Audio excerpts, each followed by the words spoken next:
Welcome back, Wolfpack. Verlis here, and there's already another Pokemon event for you to claim in Pokemon Sword and Shield. All you have to do, mystery gift via code Pokemon Players Cup, and you get yourself a competitive-ish Porygon2. So let's go and check it out. I already claimed it, that way we can back out, don't have to worry about the mystery gift animation, then we can just go and check out this Pokemon. So this Porygon2 is similar to what we've seen with the recent events. We had the Korean champion, we had the Japan champion, and we effectively got their exact Pokemon. Now, this Porygon2 is more like a traditional event in that it only has 3 guaranteed IVs, but Game Freak has kind of flipped the script on this one because we have best hit points, no good attack, which is really good, and then no good speed. So getting two no goods can be really frustrating to do with breeding. And as we can see, we had like the hack shiny Amoonguss, but then this guy, Japan champion, this is what a normal Pokemon player does. This plus shiny is absolutely hacked, and then the Porygon, it's just kind of its own weird thing. So you will have to give it candies, get it to level 100, and then do not use a gold bottle cap. Getting rid of those no goods is one of the dumbest things unless you're going for a Porygon Z, because that's kind of another twist on how you can take this Porygon. That if you don't have a Porygon and you don't want to like evolve twice into a Porygon 2 and you just really want to use a Porygon Z, well, you can technically use this one and just put like a lot of resources into it, then have a Porygon Z. Also, just like the other events, this one comes EV trained, which makes it even more weird. So we have max hit points, max defense, special defense nature. It's going to be the sassy nature, so high special defense, low speed, and the moveset reflects that. We got Trick Room, Bolt Beam. About as standard and traditional as a Porygon 2 can get in doubles. Now, there are other ways of running the Porygon 2, especially when you're looking to singles, and we're going to get to those movesets in a bit, but the first thing I want to do is that since we have a Porygon 2 event video, I want to show you guys how to get the dubious disc. That way you can turn this into a Porygon Z, but like I said, you really don't want to. I'm just trying to get bonus content here. So, Pecha Berry sets up the Alchemy into being an electric type move, then all I have to do is 3 Comet Shards. That's a dubious disc. This is a cool game. I love the Chromatic so much, especially when you like unlock it and figure it out. So I was going for Thunderbolt way back and I was having a hard time getting it. I kept getting dubious disc. So that's a quick way of getting dubious disc, and then you put it on the Porygon 2, you evolve it. But like I said, like if this was just a 3 IV Porygon 2 or some kind of event that maybe had like no good speed, you could get that back. This, yeah, it'll take you less time to just get a competitive ready Porygon Z from scratch than to try to recreate this if you happen to want a Porygon 2 down the road. Also, a really nice thing about the Porygon 2 event is that it comes with a free Eviolite, which is just nice, but if you want to get Eviolite, once again, Wiki Berry and then 3 Comet Shards. So pretty much a low value berry plus 3 Comet Shards is going to line up with the dubious disc on this one. Same point value, and then boom, extra Eviolite. So it's not really that crazy anymore. Sometimes it's like cool, the Amoonguss came with a Focus Sash, just go and pick up the Focus Sash, that's neat. So I mean, like, yeah, this event is alright, but it's just kind of weird that, you know, they gave us perfect IVs, ready Pokemon. These even had EVs, so depending on your singles or doubles Pokemon team, you could just kind of splash these Pokemon in and then save yourself a little bit of work. But now this one still needs work. Now, fortunately, bottle caps aren't really hard to get. Just do the digging duo, just do rage, just do online ranked battles, and you'll have enough for completing out this Porygon. It's just like, I guess this is the place where we're at, but those no goods are still really good.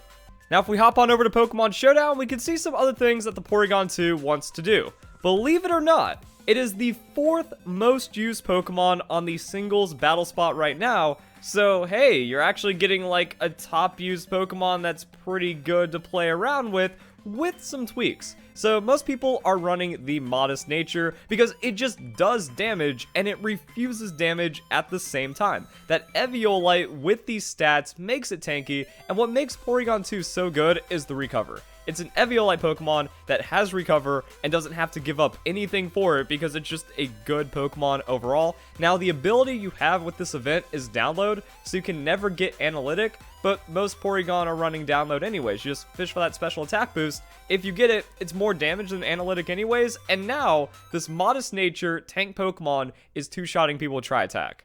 Not bad. You also have Discharge. Now, you mostly want to use this for the status chance. A 1 in 3 chance to paralyze the Pokemon, that's pretty ridiculous. Like, if it's a sweeper Pokemon and you know you can't KO it with Tri-Attack, use Discharge first. If you get that paralysis, then you follow up with Tri-Attack, and now you just KO'd the opponent's Pokemon, and you took one hit on a tanky beast like Porygon. That can then be recovered. Also, tanky Pokemon, bulkier Pokemon, they just don't want to be paralyzed, so that can buy you a lot of stuff. And then Ice Beam is just good coverage. You can also run a full defense tank, Bold Nature, I don't care about your physical hits Porygon, and what I recommend on top of this is running the Substitute. The reason why is the stats take out the Pokemon's physical Pokemon, and then Substitute makes you better off against tanky Pokemon. You outspeed a Toxapex, you do Substitute, and then Toxapex feels bad because now this Porygon2 is unkillable to it, and it's still going to be a threat. With the Recover, you can heal off the sub damage if it doesn't break, and then you can run whatever coverage you want here. Foul Play is an idea because you're supposed to be going up against strong physical attackers, and then you just get to beat them down with the Foul Play. You can also run Tri-Attack or some kind of other moves. I wanted to see how bad Dragapult is as a Pokemon. Dragon Dart's Life Orb is barely a 3-hit KO sometimes. 15% chance to 3-hit KO. Meanwhile, the uninvested Ice Beam is just coming in and 2-shotting the Dragapult. Can't do anything about it with this Pokemon. Also, if we pull up the Foul Play, we can see how strong that is. So Foul Play, also a viable option. This isn't even factoring in if you get the +1 from the download. So, I mean, Porygon2 gets scary quick. And this happens to be like hit point modest and you're running the Bolt Beam or like Discharge Beam and, you know, Dragapult enters, you one-shot it if you already have that special attack. So, kind of scary and ridiculous. And when we're dealing with stats like this on the Dragon Darts, let's say, oh man, Dragapult's too strong, guys, it got a Dragon Dance. I'm bad, so it got 2 Dragon Dance. What if it's at its 3rd Dragon Dance? You know, like, the Foul Play obliterates it in one shot, and you still don't take enough damage to really care. So the Foul Play is a good idea. Ice Beam, like I said, it's coverage, but when you're running a dedicated Porygon, this does things. Tri-Attack can like status and be annoying for whatever Pokemon you're going against. Foul Play, anti-setups, and then yeah, you can just do annoying things and be kind of tricky for the opponent. I was also looking into like other weird things, maybe 20 speed investment to speed creep other 60 base speed Pokemon, because it matters, which is also why you don't really want to see the minus speed as much in singles. Trick Room isn't really a thing. You're not trying to underspeed. There's like a lot of bulky, tanky, stall Pokemon that you just want to be faster than. So things to consider with a Porygon. Then you can effectively do the same thing. Max hit points, max special attack, max defense investment, max split investment. Just make this thing well-rounded and kind of a crazy thing to deal with. You can run special defense nature, put in full defensive investment. So at least the EVs on the Porygon are good. Just mint it, just hyper train it, and then we got something. And then yeah, just kind of looking at some other options you might see on Porygon 2. Some people run Trick Room singles. I like it if it's successful because then you can get some nasty stuff going. Thunder Wave, instead of dealing with the Discharge, just become like a Thunder Wave, Foul Play, just a shutdown kind of Pokemon. Has the Magic Coat, and unfortunately we're not dealing with Porygon 2 and Transfer. Porygon 2 with Transfer gets Bolt Beam Toxic, and then you start winning games. But you can't run Toxic with this Porygon 2, at least on Battle Spot, and then it's not a Transfer Porygon, so it doesn't even have access to the Toxic, so can't do as many things. Defense Curl's kind of a meme. I don't know if like the Pokemon take off super hard with that, so yeah, and then you're just locked out of your hidden abilities. So overall, Porygon 2 has a lot of different ways of being played, can just kind of slot into your team. Do you need a bulky damage Pokemon? It can do that, and it's going to be pretty good at it. Do you need dedicated physical tank? Do you just need a mixed tank to kind of disrupt the opponent? Yeah, you have the opportunity with this. Otherwise, you can just kind of run it how it is given to you for doubles, minus the IVs. Because like, yeah, we got Bolt Beam, we got Trick Room.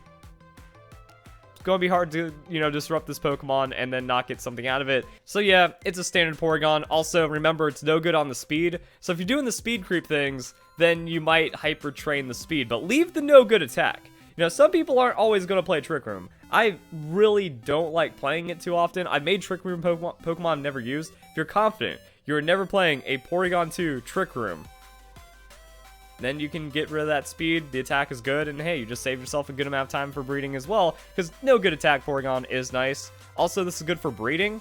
So even if you hyper train it, these base original stats are still going to breed over. So that's something to consider. It's a weird Pokemon with how the distribution was done in comparison to the other ones. And just a lot of things taken into consideration for your Porygon2.